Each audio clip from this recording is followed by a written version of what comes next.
ಹಿಂದೂಗಳ ಮೇಲೆ ಅನ್ಯ ಕೋಮಿನವರಿಂದ ಆಗ್ತಿರುವ ದೌರ್ಜನ್ಯವನ್ನು ವಿರೋಧಿಸಿ ಹಿಂದೂಗಳಲ್ಲಿ ಜಾಗೃತಿ ಮೂಡಿಸುವ ಉದ್ದೇಶದಿಂದ ಇದೇ ಬುಧವಾರ ನಾಪೋಕ್ಲುವಿನ ಮಾರ್ಕೆಟ್ ಆವರಣದಲ್ಲಿ ಹಿಂದೂ ಜನಜಾಗೃತಿ ಸಮಾವೇಶ ಹಮ್ಮಿಕೊಳ್ಳಲಾಗಿದೆ ಎಂದು ನಾಪೋಕ್ಲು ಹಿಂದೂ ಸುರಕ್ಷಾ ಸಮಿತಿ ಸಂಚಾಲಕ ಲವನಾಣಯ್ಯ ಮಾಧ್ಯಮಗೋಷ್ಠಿಯಲ್ಲಿ ಮಾಹಿತಿ ನೀಡಿದರು. ಅಂದು ಬೆಳಗ್ಗೆ 10 ಗಂಟೆಗೆ ಹಳೆ ತಾಲೂಕು ಜಂಕ್ಷನ್ನಿಂದ ಜಾಥಾ ಹೊರಡಲಿದ್ದು, ಬಳಿಕ ಜನಜಾಗೃತಿ ಸಮಾವೇಶ ನಡೆಯಲಿದೆ.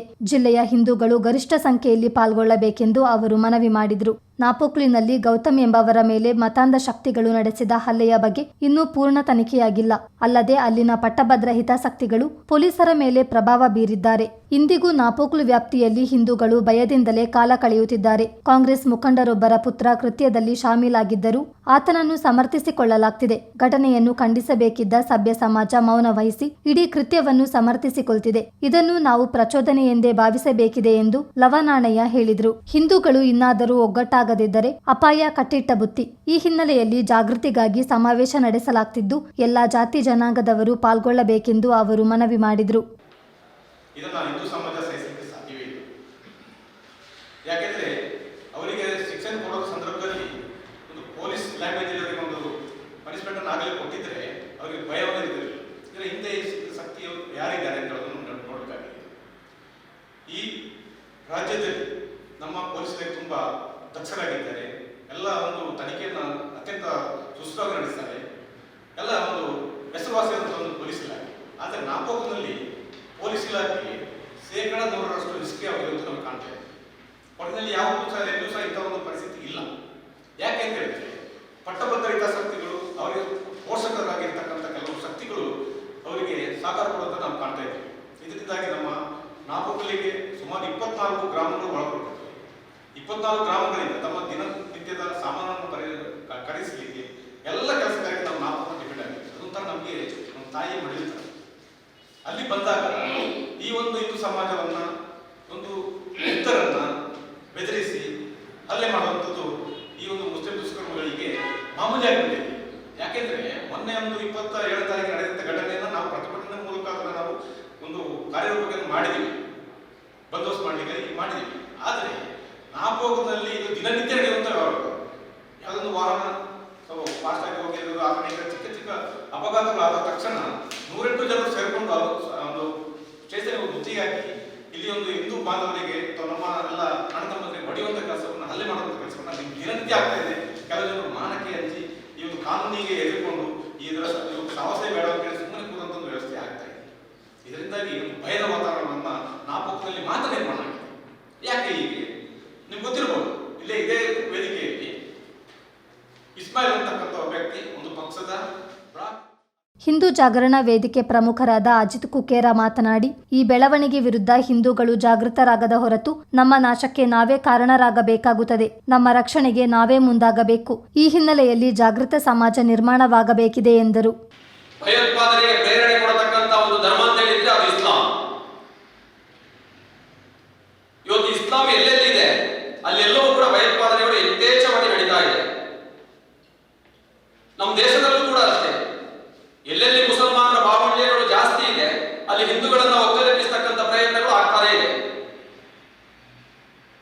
ಇವತ್ತು ಕಾಶ್ಮೀರದಲ್ಲಿ ನಾವು ನೋಡಬಹುದು, ಆ ಕಾಶ್ಮೀರದ ಕಣಿವೆ ಭಾಗದಲ್ಲಿ ಸಂಪೂರ್ಣವಾಗಿ ಹಿಂದೂಗಳಿದ್ದಂತಹ ಸಮಾಜ ಇವತ್ತು ಯಾವತ್ತೂ ಮುಸಲ್ಮಾನರು ಅಲ್ಲಿ ಹೆಚ್ಚಾದ್ರು ಅಲ್ಲಿಂದ ಹಿಂದೂಗಳನ್ನ ಒಕ್ಕಲೆಬ್ಬಿಸತಕ್ಕಂಥ ಪ್ರಯತ್ನವಾಯಿತು. ಅದರಲ್ಲಿ ಸಂಪೂರ್ಣವಾಗಿ ಇಸ್ಲಾಂ ಯಶಸ್ವಿಯಾಗಿದೆ. ಆದರೆ ಇವತ್ತು ಆ ಕಾಶ್ಮೀರದ ಕಣಿವೆಯ ಒಂದು ಘಟನೆ ಇವತ್ತಲ್ಲ ನಾಳೆ ಕೊಡಗಿನಲ್ಲಿ ಆಗುವುದರಲ್ಲಿ ಖಾತ್ರಿಯೇ ಇಲ್ಲ. ಯಾವುದೇ ಕಾರಣಕ್ಕೂ ಆಗೋದಿಲ್ಲ ಅಂತ ಹೇಳಲಿಕ್ಕೆ ಸಾಧ್ಯತೆ ಇಲ್ಲ. ಅದೇ ರೀತಿಯ ಭಯೋತ್ಪಾದನೆಯನ್ನ ಇವತ್ತಲ್ಲ ನಾಳೆ ಕೊಡಗಿನ ನೆಲದಲ್ಲಿ ಈ ಇಸ್ಲಾಂ ಭಯೋತ್ಪಾದಕರು ಮಾಡೋರಿದ್ದಾರೆ. ನಾವು ನೋಡಬಹುದು,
ಸುದ್ದಿಗೋಷ್ಠಿಯಲ್ಲಿ ಸಂಘಟನೆಯ ಪ್ರಮುಖರಾದ ಪ್ರತಿಜಾಚಪ್ಪ, ಪ್ರದೀಪ್, ಬಾಲಕೃಷ್ಣ ರೈ, ಚಂದ್ರ ಉಡೋತ್ ಉಪಸ್ಥಿತರಿದ್ದರು. ಚಿತ್ತಾರ ನ್ಯೂಸ್, ಮಡಿಕೇರಿ.